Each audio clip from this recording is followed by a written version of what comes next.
for being here today and to point out that colleague Dr. Emily Ferries of Indigenous Studies she's up north today, and Moosonee was free and unable to be there. Oh, it's not on. Okay, there we are. All right. So, as was mentioned, we did this study because there was a need to update information about the state of homelessness in Sudbury. And previous to this study, which we completed early this year in 2015, January and February, the last study had been done in 2009. Just because this has been going on for quite a while, I want to remind people that we started doing research on homelessness in Sudbury in the year 2000. And between 2000 and 2009, we did 9 studies. Poverty, Homelessness, and Migration is a project of the Center for Research in Social Justice and Policy at Laurentian University. And we've been doing research on homelessness in northeastern Ontario for the last 6 years. And we did period prevalence count in Timmins and North Bay in 2011. So this study completes a series of a number of studies in communities of the Northeast. We did this study in partnership with the City of Greater Sudbury and other community partners. In fact, about 32 community organizations assisted with this project, and we couldn't have done it without their help. So a big thank you to everyone here who helped us with the study, and so many people in community agencies who could not be here today, and of course the people who participated in this study. So big thank you to everyone. As I said, we conducted the study in January and February of 2015. I want to start by reviewing the definitions of homelessness. And to say that this study took into account and collected information on all of these measures of homelessness. They're on the screen. At risk of homelessness, it's important to include these people because very often I'd like you to think about the total homeless population as being one that changes all the time. There are people who lose their housing at any time because of issues that come up. They're mentioned here: low wages, not having enough money to make ends meet, an inability to pay the rent, being evicted, a sudden illness, or violence. All of these things are among the reasons why people remain at risk and become homeless. So absolute homelessness is something we need to also recognize. This is more visible in many ways because people may not have a home of their own. They may be living on the streets and therefore be visible, sleeping outdoors or in squats, unsheltered, or emergency sheltered. So people who are emergency sheltered are known to service providers because they are using frontline services. The term chronic homelessness, Nancy Dubé mentioned this term, and there's a lot of attention on chronic and episodic homelessness these days. The federal government, in fact, wants to address these issues in communities. Chronic homelessness is continuous homelessness, so people who are homeless for long periods of time. And episodic homelessness is, it occurs when people have repeated episodes of homelessness. And it is often measured by 4 periods of homelessness within a 3-year period. So that's how we measured it. So the objectives of the study were to gather up-to-date information about various subgroups in the homeless population in the city of Greater Sudbury, sorry for the typo there, including their socio-demographic, linguistic, and cultural characteristics, the forms of homelessness, as I mentioned, their reasons for homelessness, migration patterns, and current needs, because we ask people an important question: what do you need right now? So I'll provide that, the summary of that, the findings in that area. A second objective was to provide data comparison with prior studies of homelessness. As I said, we conducted these studies between 2000 and 2009, and also to provide baseline data going forward for planning in the next 5 years. We used a structured questionnaire, and this data collection instrument allowed us to identify duplicate cases. I'm mentioning this in particular, it's important, because some people may do the survey more than once, but we don't want to count them more than once. So our questionnaire includes a way of identifying individuals, and if they're in the database more than once, we only include them once. The duplicates are deleted, and that's an important issue for everyone to recognize.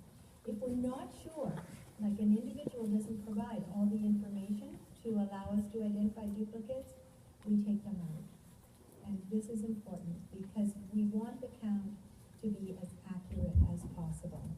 34 agencies, programs, or services participated in this study, and this was really important because it's known that what is called point-in-time counts or period prevalence counts, which is the method we use, are most accurate when all of the frontline organizations providing services to poor and homeless people are included. And this occurred with the study. So we're calling it a period prevalence count because it took place over 7 consecutive days.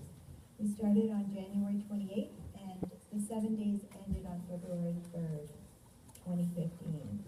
Now, this time, in this study, we included food banks in the outlying regions of Sudbury. We had not done this before, but we thought it was important to gain an understanding of how many people are in the outlying areas. So we went to food banks to gather information there.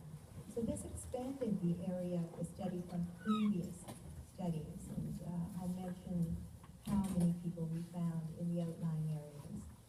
So generally, this is where we collected the data, the downtown area of Sudbury. Most of the activities took place here, but also the Donovan, Chelmsford, Balcadam, Hanmer, Cabriel, and Lively. So, the total number of participants. I want to say a word about how these numbers differ slightly from the report card that is being distributed today. This study we did with the City of Greater Sudbury, and we agreed to provide a report very quickly after the study was done, in fact, in March. So this meant we had to process data very quickly. And we processed the quantitative data. That is, where people filled out tick boxes and circled numbers. And that's how we got the number, the previous number that's in the report card, 1,419. Now, you can see on the slide up on screen right now, the actual count was 1,540. It's increased a bit because after March, we went back to the data and examined every questionnaire, and there were some that had not been inputted. So this is why the number is larger. We regret that the report card was made, but one thing I want to say is that while the overall number has changed, the patterns in the data have not changed. So the general patterns are the same. So we found 455 people who were absolutely homeless. This roughly 30% of the total, and 70%, 1,085 were at risk of homelessness. So this number is large.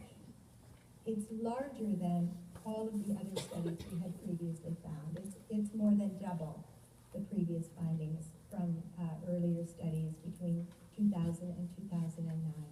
So I'll say a little bit at the very end about how to interpret this number. I want to just briefly touch on some of the previous studies that have been done, because I'm often asked, how does Sudbury compare? So here's a slide to help to make sense of this. So these are some previous studies done between 2007 and 2012. With the total counts in those cities. Now, one thing is striking, Vancouver, 1,602, and our number is 1,540. So our number seems high. And one thing I want to say is that in our method, we do 7 consecutive days. And most of the other studies use what's called a pit count methodology, point in time. They often are conducted over 24 hours. So if someone is using services one day, but not the next day or the next night, the person who used them the subsequent nights will not be counted. In our study, we collect data for 7 days. This way, people who don't use services on one particular night can still be counted. So that accounts for a lot of the differences you see here. But these numbers come from a national study published by the Homeless Hub, published in the Homeless Hub. And so these are the numbers for the cities between Vancouver and Toronto. These numbers have been published, and it's spoken about as though homelessness accounts for about roughly 1% of the population. And so we find that our counts generally fall within that range, but are a bit higher. Certainly in Timmins and Cochrane and Moosonee, Ontario, where we also do studies, the numbers are much higher.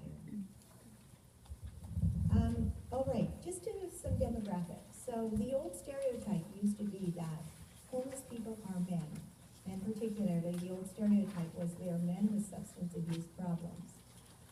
This situation has changed so that women are a substantial proportion of those who are homeless, including absolutely homeless. So 27% of the women in our study were absolutely homeless, and so nearly 2/3 were at risk. Men still do count for most of the homeless population in Sudbury. So 34% of men were absolutely homeless.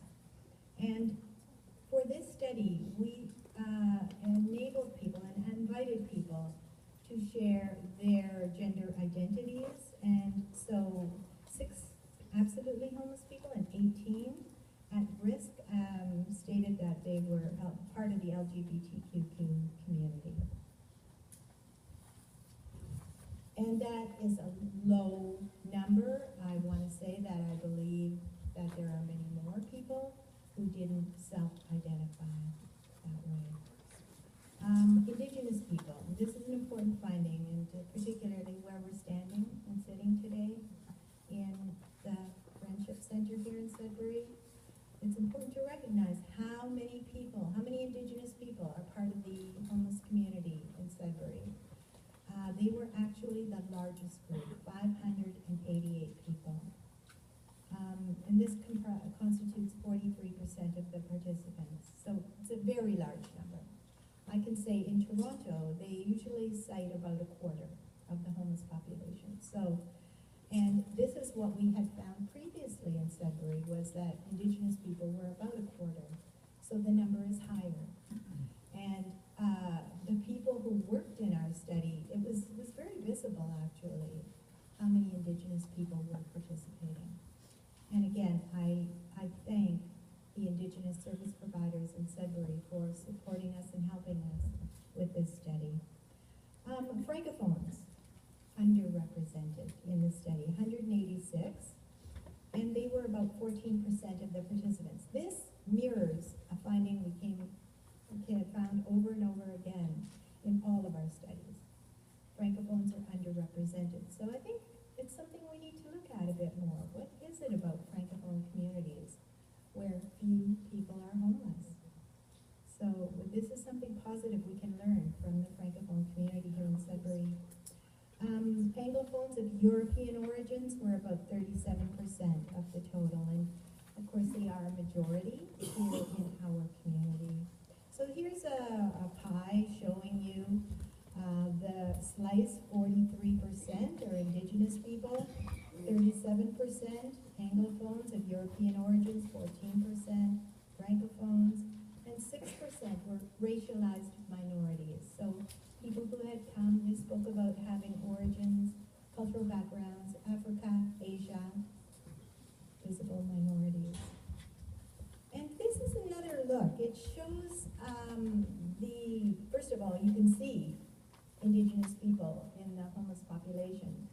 And what's very striking, look at the bar, the first bar on the left.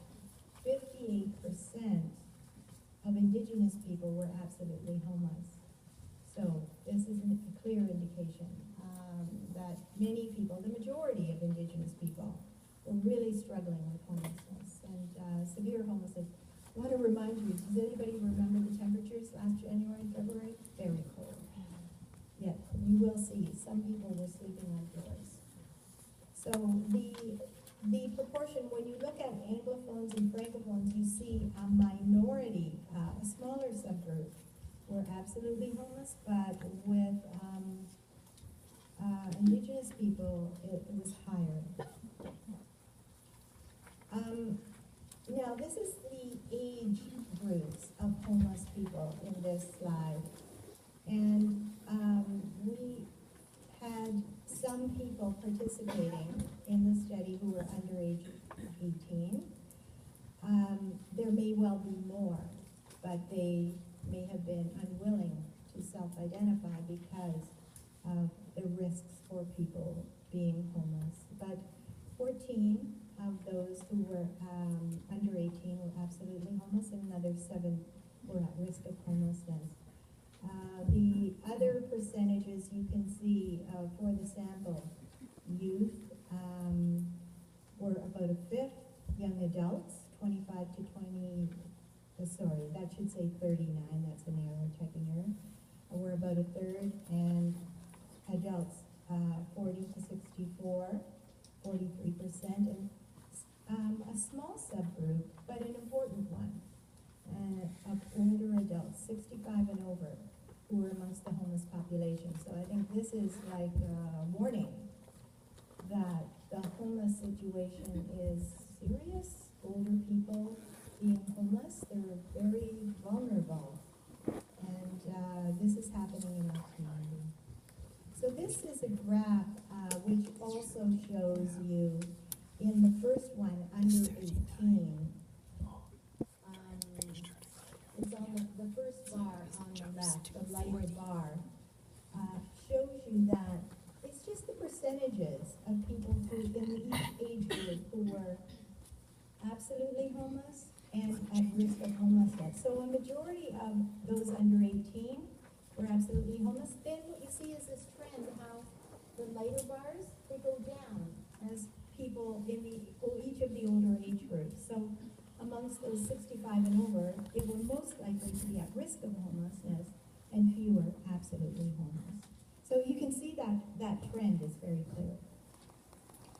Now, chronic homelessness and episodic homelessness, I mentioned this. So chronic homelessness, being continuously homeless for approximately a year.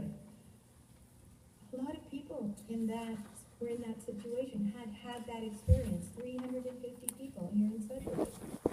And also 212 had experienced episodic homelessness, that is, continuously having episodes or repeatedly having episodes of homelessness. So these numbers are large, they're very large.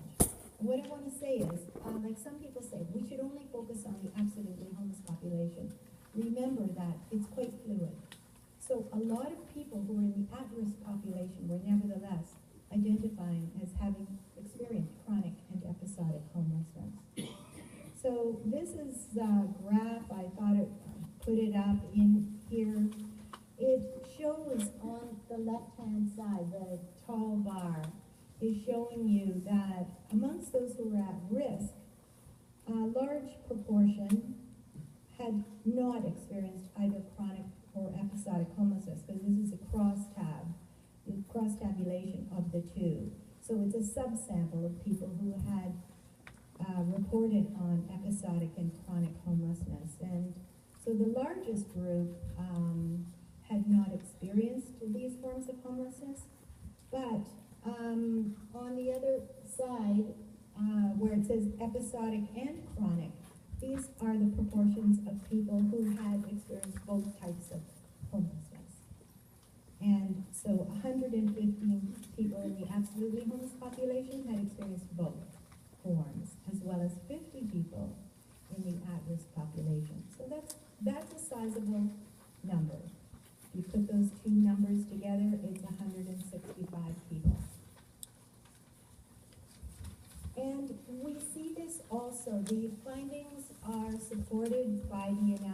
of results people told us about their histories of homelessness. So lifetime. Have you been homeless before in your lifetime? 90% of absolutely homeless people said yes, and 49% of the at-risk group. So you can see that overlap between these groups there. Have you been homeless within the previous year? 89% of the absolutely homeless group said yes, and 21% of the at-risk group. Here's the numbers for people who slept outdoors. 24 people who were absolutely homeless, and 8 people in the at-risk group. And I looked at the information because we asked them, where did you sleep? In cars, trucks, campers, campgrounds, campsites, behind buildings, all of these kinds of places, in abandoned buildings, etc. So, we do need the outreach programs that can reach out to people and get them connected. It's obviously dangerous. It was very cold. It was colder than -20 on every night of the study. So the results on mental health now. One of the difficulties of studying homeless people, there's often a link made between mental illness and homelessness, and we found it evident in the study results. And interestingly, women reported more mental illness than men. So that's what you're seeing in this slide. Percentages in the absolute and at-risk groups, so it's quite similar.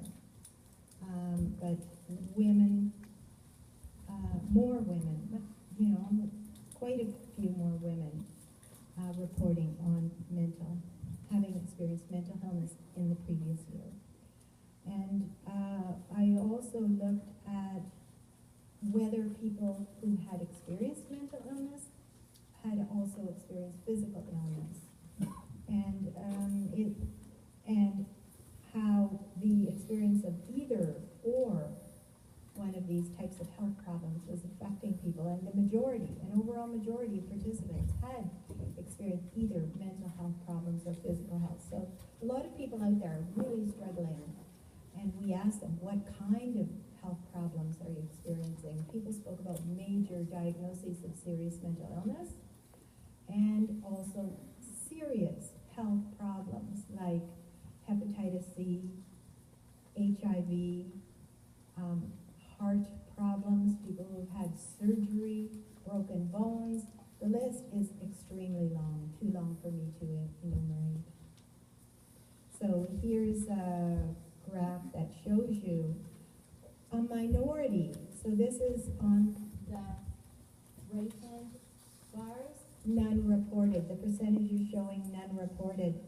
Only a minority of people had not experienced any mental health or physical health issues. So this is serious.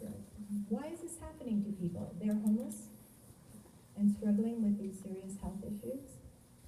Makes it more difficult. We asked people the reasons for being homeless, and so these are rank ordered by people who are absolutely homeless. And I want to say these are multiple responses, so people could have more than one reason for being homeless, and they're included in this analysis. So that's why you see percentage of cases, 143 for employment issues. It means everyone, 100% and more, mentioned these issues. So they mentioned different kinds of employment issues. Problems with social assistance, and this is really, I should say, income support programs, because virtually every income support program we had in Canada and Ontario was mentioned by people. And the main problem is they don't get enough to make ends meet. So this is why people are losing housing, because they can't afford to pay the rent, food, and other basics. Transportation came up quite a bit in relation, these are linked issues. And housing, there isn't enough affordable housing. We need more social housing. I know you want to say something. I'm going to wrap it up, and then we'll answer some questions. People also spoke about being homeless because of their mental or physical illness, and also because of family issues, domestic abuse, or violence in their lives. And this is what a higher proportion of women mentioned this issue of violence and and abuse. We looked at migration. Our project is called Poverty, Homelessness, and Migration, and so I believe migration is an important issue. And indeed, the results show that more than a third of people who were homeless in Sudbury had come from somewhere else. Some of them had been here a long time, but because migration is defined by the federal government as people who have moved within a 5-year period. So it does include people who have moved here 5 years ago. But this is similar to the percentage reported in the literature generally for percentage of migrants in a community, in the homeless population, but it's a bit higher. It's usually around 30%, so it's a bit higher here. Where people had come from? Everywhere. These communities are rank ordered, so mostly from northeastern Ontario, but everywhere in northeastern Ontario, towns and cities. Southern Ontario was the second highest source for migration. Other provinces or territories are next, followed by the Sudbury area, so people coming in to the city, moving into the city from outlying areas. Then from northwestern Ontario, and I want to mention in particular First Nations. So 32 absolutely homeless people said that they had migrated to Sudbury from places on the James Bay or Sagamok or Wikwemikong on Manitoulin Island. And at the bottom of the list, eastern or western Ontario and another country. We have international migrants in our community. 7 of the absolutely homeless people were from other countries. Military service is another area the government is also focusing on, and we found 71 participants who said they had military service, including 28 who had been called into active duty. And one interesting finding is that nearly half of those who've been called into active duty were Indigenous people. So this issue is something to look at here. Now, these are the needs. We ask people, what do you need right now? They answer, housing. These are the absolutely homeless people here. But the rank ordering between absolutely homeless and at risk of homelessness is very similar. It's just reversed. 1 and 2 are reversed. So people at risk say, I need financial support. This makes sense because they need it so they won't lose their housing. But people who are absolutely homeless need housing. So housing first. Employment is a third thing. People want, they believe that if they could only get a job, they could support themselves. But many people don't have access to employment. The fourth one, food and other basics for survival. I think this is so critical. We have other data in the study about access to food and food insecurity, and the numbers are really quite shocking, that people in our community don't get enough to eat. So this is another area to look at. So conclusions. There are a number of indicators Canada-wide showing that homelessness is rising. And so we found this as well here in Sudbury. One of the main reasons, there are a couple of main reasons, but the income assistance programs, as I said, are too low. They don't give people enough money to survive. And the lack of attention on providing support, social housing.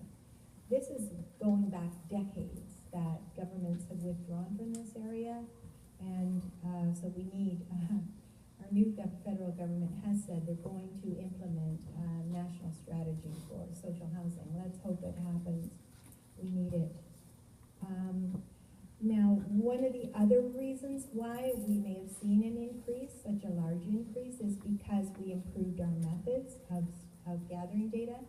And again, I can't say enough about the local services and agencies who supported us and helped us to gather this data. People let our research assistants into their agencies to collect data.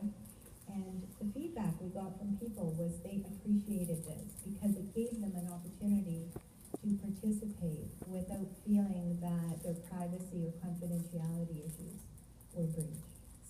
was important. We also provided a small payment of $5. Our project, Poverty, Homelessness, and Migration, was able to provide this. And it did make a difference because people felt that their time was recognized and their effort. And also, we included the outlying areas and food banks as part of this study, which we hadn't done before. We hadn't gone to those outlying areas. And it was 245 people who participated from outlying areas. And this also contributed to the increase in our numbers here.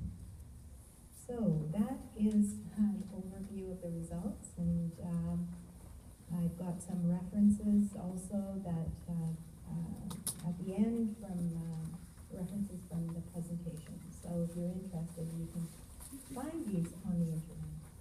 So, some presentation.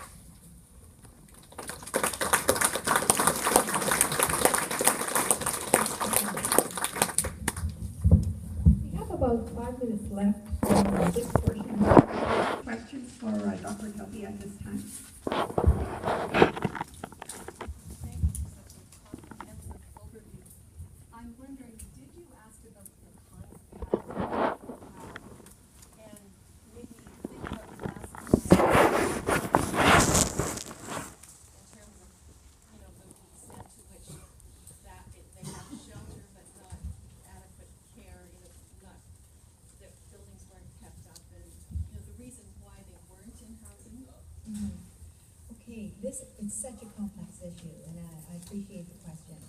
But the survey, we have experience with it, so we know we have to keep the question. I know you're a researcher as well, so you know the importance of when a survey, you have to keep the number of questions down, keep them clear, allow people to answer them.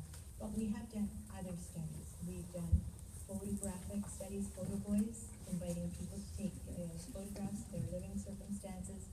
And we are going to be having a large exhibit showing the living circumstances of people in Sudbury, Cochrane, and two First Nation communities. And they do show the problems with housing. How housing is substandard, and that is certainly an area. A lot of recommendations in that area tend to focus on working with landlords to bring housing up to the standards. We know we've interviewed people in depth, and we have seen firsthand by our research team going into their housing how people are living in conditions that are not fit for human beings to live in. They're not really fit for anybody to live in some cases. So thank you for that question. Yes. On that note, if you're interested, you might try Googling "no fixed address." It was a Toronto campaign about 10 years ago now, I think, that demonstrated very clearly it wasn't the homelessness, that wasn't the fix they were talking about, it was the condition of the housing. Mm-hmm. The repairs that aren't done, particularly in subsidized housing down in Toronto. But the reason it wouldn't be identified, I suspect, as a need by people asked what their needs are. But one of the reasons that there is such a high proportion of people with mental health issues is because the overall system, housing, social assistance, the whole ball of wax, there's aspects of it that would challenge a PhD. And these are people who have been identified with disabilities. Mm-hmm. And what is needed, or one of the things that's desperately needed, is more advocacy, more people who can help them to thread their way through the system and to speak for them when they get one of those delightful letters that say your benefits have been suspended because you didn't produce whatever. Especially since those letters very often don't even identify what it is they didn't produce. Yeah. You're right. The complicated paperwork is something people need help with, the complexity of the system, and I think you're going to have presentations about those issues and how these are being considered here in Sudbury. Yes? Every day in Ontario, the advocacy for homelessness program just keep working on homelessness in Ontario and talking about ending homelessness in Ontario in 10 years. That was also referenced in that study. And methodology that we use is to come with some of their stats or some of their, like, was it close, or was there a standard methodology used across the province to come up with the figures, and are they asking for recommendations? I did read the report. Well, I think when you look at our study, we use a different methodology. In many places, they say it's too expensive. We can't do that. In Toronto, we can't do this study for 7 days. But what the result is undercounting. If you only do it for 24 hours, some studies are only done for 6 hours. Sometimes they go out on the streets and try to see who can they find. And that's how they count homeless people. And these methods are not good. And they result in severe undercounting. And so this is one way communities say that they don't have a homeless problem is, you know, if they reduce their methods to simply counting people who are visibly homeless, it's not worth anything. There are estimates, and they may be in that report, estimates that for every person counted in a study, there are 3 additional people who are in the hidden homeless population. So the hidden homeless are very hard to count. This is why our methodology was better. It's not perfect.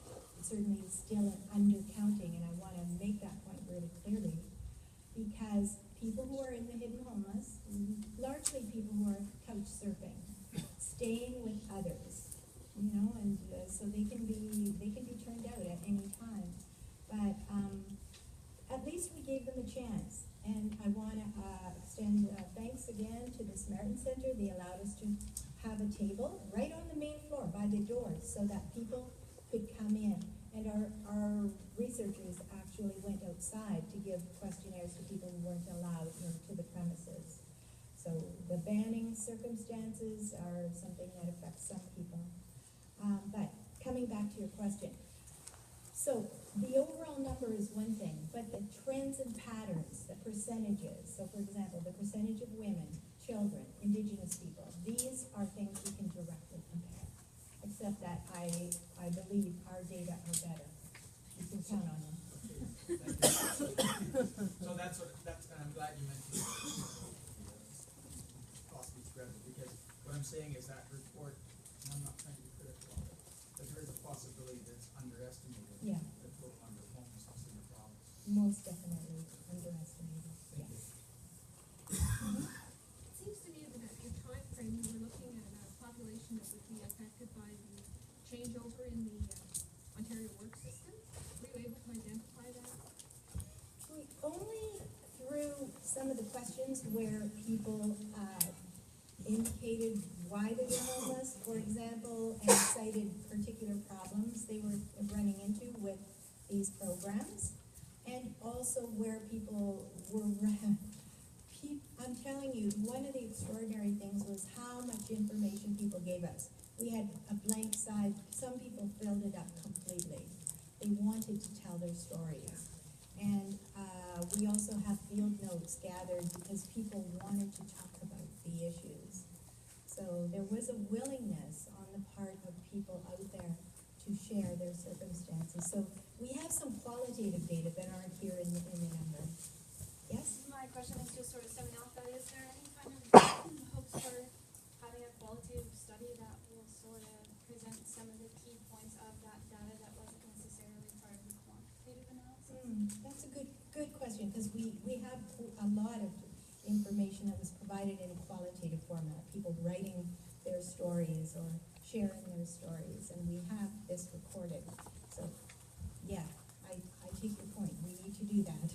And maybe I wanted to say also to all of you here, we shared this presentation with you, but we also will be sharing the report from this study. We're going to put it on our website, and if any of you will, we have a large email list we'll be distributing to all the organizations that participated, and with the City of Greater Sudbury as well. So I think I was going to say the report is ready, but might be a good idea to take some time to incorporate some of that qualitative data into it. No, We not have that. time for one more question for this part. Yes. I was wondering during your survey, did you run into any cases of the working homeless? stated they have employment. Not very many. A small minority of people are in the working poor, struggling to make ends meet. When asked what they needed, a lot of times they said a second job. So people, are really struggling, trying to make ends meet, but it's extremely difficult because of the cost of housing is one issue, and the working poor, yes. Thank you. I'd like everyone to give a round of applause to Dr. Kelly.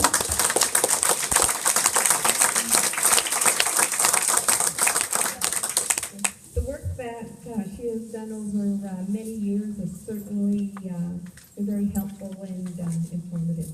So for the next part of our program, we have 4 speakers who will spend up to 15 minutes